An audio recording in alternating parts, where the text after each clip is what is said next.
What if the next truck you buy is cheaper up front, but quietly costs you thousands more over time? From eye-catching sticker prices to low monthly payments, it looks like a deal until fuel, maintenance, and fees start stacking up. So what's really happening, and who actually wins? Let's break it down. The US is rewriting fuel economy rules for cars and heavy trucks. What will it mean for automakers, fleets, and drivers? We'll unpack timelines, targets, and trade-offs. First, CAFE rule basics. First, the big picture. Corporate Average Fuel Economy, also known as CAFE, is a US standard that sets target miles per gallon across each automaker's fleet. It doesn't judge a single model. It averages the MPG of all cars and light trucks sold, weighted by sales. The decades-long aim is to push efficiency so drivers spend less on fuel and the nation burns less oil. As targets rise over time, automakers comply with better engines, hybrids, EVs, or credits, while regulators verify the averages. CAFE is steady pressure, not a one-model mandate. Big picture on fuel economy. Earlier targets push toward roughly 50 miles per gallon by 2031. The new direction scales that back to the mid-30s on fleet averages. That's a huge shift. It lowers the bar manufacturers' need to clear on test cycles and reshapes which technologies make financial sense in the near term. Expect slower rollouts of ultra-efficient models, more incremental improvements, and agencies reframing timelines, while compliance and safety stay in view. Here's the administration's rationale. Prior requirements were unrealistic and costly. Layered mandates, including accelerated EV targets, strained schools, dealers, and shoppers. Loosening them, they argue, right-sizes compliance without sacrificing core safety.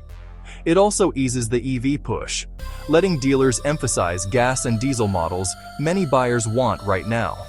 If that holds, sticker prices could soften.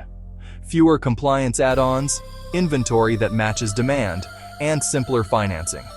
On paper, that's a consumer win, even if the long-term effects still need time to play out. Here's a counterpoint you won't see in the sticker price: weekly pump costs. Economists and driver advocates stress that small differences in miles per gallon compound fast. If you're buying fuel every week, a less efficient setup can drain thousands over a year, far more than a modest tuition gap. Cheaper upfront can backfire if it leads to thirstier equipment or skips fuel-smart driving techniques. The price you feel most is the one at the pump, week after week. That's why efficient vehicles and training that teach spec awareness, proper shifting, and speed management matter. Over a truck's life, better fuel economy and maintenance habits can save many thousands, your real total cost of ownership. Bottom line, don't chase the lowest sticker. Choose the path with the lowest total cost, including fuel, upkeep, and time. But here's the twist. Weaker standards today can burn more fuel tomorrow. Even a 1% hit to efficiency means millions of extra gallons nationwide. Across fleets, small habits add up. Extra idling, sloppy shifting, poor routing. That raises fuel use and lifetime costs by thousands per driver. It's the hidden cost policy. Visible savings now, bigger expenses later. Invest in better training, save at the pump and over the long haul. Another key angle is the automaker view. Rapid efficiency pushes have been real and costly. In recent years, chasing big gains meant redesigning platforms, retooling plants, and leaning on EV subsidies. Massive investments that strained timelines and budgets while teams overhauled designs in parallel. A steadier improvement curve offers flexibility, protects jobs on the floor, and better matches today's buyers, especially for pickups and SUVs. This isn't just a workforce issue, it's environmental. Strong training standards help cut diesel emissions, weaken them, and pollution rises along freight corridors. That's why lawsuits and political fights are underway. Over federal rules, state waivers, and enforcement. Carriers, states, and environmental groups are battling over how strict the standards should be. The stakes are long run. Consumers pay through health costs and shipping volatility, and climate goals hinge on safer, more efficient training that yields cleaner fleets and driving. Standards set today shape the air we all breathe tomorrow.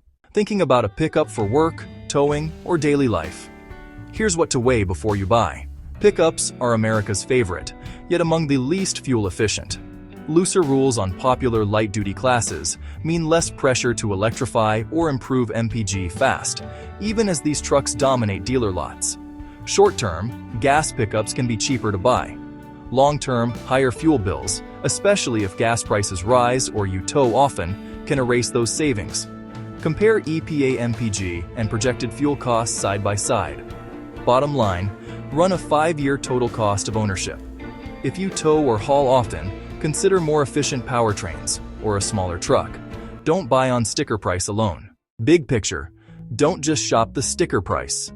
Think total cost of ownership: fuel, maintenance and tires, insurance, financing, downtime, and even environmental costs from emissions fees or incentives.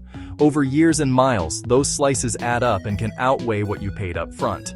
Policies shift with administrations. Fuel economy rules and incentives move costs. Stay flexible, run the numbers for your routes and equipment, and you can still make a smart choice.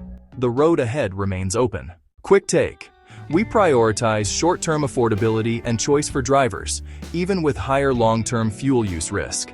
That stance hinges on 3 things: future gas prices, the EV cost curve and incentives, and political shifts that change fuel or vehicle policy. Where do you land? Which factor matters most, and how do you balance upfront cost against long-term fuel risk? Share your take below.